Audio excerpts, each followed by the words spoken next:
ಇಷ್ಟು ದಿನ ಅಂದ್ಕೊಂಡಿದ್ದೆ ನಾನೇ ಸಕ್ಕದಾಗಿ ರಂಗೋಲಿ ಹಾಕ್ತೀನಿ, ಸೂಪರಾಗಿ ರಂಗೋಲಿ ಹಾಕ್ತೀನಿ ಅಂತ ಅಂದ್ಕೊಂಡಿದ್ದೆ.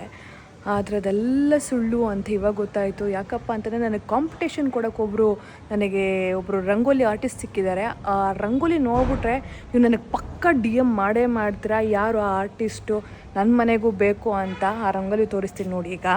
ಅದ್ಭುತವಾದ ಕ್ಷಣಕ್ಕೆ ಭಾರತವೇ ಸಾಕ್ಷಿಯಾಗಿದೆ. ಹೆಂಗಿದೆ ರಂಗೋಲಿ? ಸೂಪರ್ ಅಲ್ಲ? ಈ ರಂಗೋಲಿನ ನೋಡಿದ್ರೆ ಯಾವ ದೆವ್ವ ಭೂತ ನಮ್ಮ ಮನೆಗೆ ಮೆಟ್ಕೊಳ್ಳೋದಿಲ್ಲ, ಮಾಟ ಮಂತ್ರ ಆಗೋದಿಲ್ಲ. ಇದೆ, ಇಲ್ಲೊಂದು ಸಮಸ್ಯೆ ಖಂಡಿತ ಇದೆ. ಯಾಕಂತಂದರೆ ಈ ರಂಗೋಲಿ ನೋಡೇ ಎಲ್ಲ ಹೊಟ್ಟೋಗಿರ್ತಾರೆ. ಇದು ಕಮಲನೋ ವಿಮಲನೋ ಗೊತ್ತಿಲ್ಲ, ಆದರೆ ಈ ಆರ್ಟ್ನ ಬಿಡಿಸಿರೋ ಆರ್ಟಿಸ್ಟ್ ಮಾತ್ರ ನಮ್ಮ ಮನೆ ಗಾರ್ಡನ್ ಕ್ಲೀನ್ ಮಾಡೋ ಆಂಟಿ. ಇವರ ರಂಗೋಲಿ ನಿಮಗೆ ಇಷ್ಟ ಆಗಿದ್ರೆ ನಿಮ್ಮ ಅನಿಸಿಕೆ ಅಭಿಪ್ರಾಯಗಳನ್ನ ಕಮೆಂಟ್ ಮೂಲಕ ತಿಳಿಸ್ಬಿಡಿ, ಆಯಿತಾ? Thank you. ಎಲ್ಲರೂ 10 ಸೆಕೆಂಡ್ ಮೌನಾಚರಣೆ ಮಾಡೋಣ.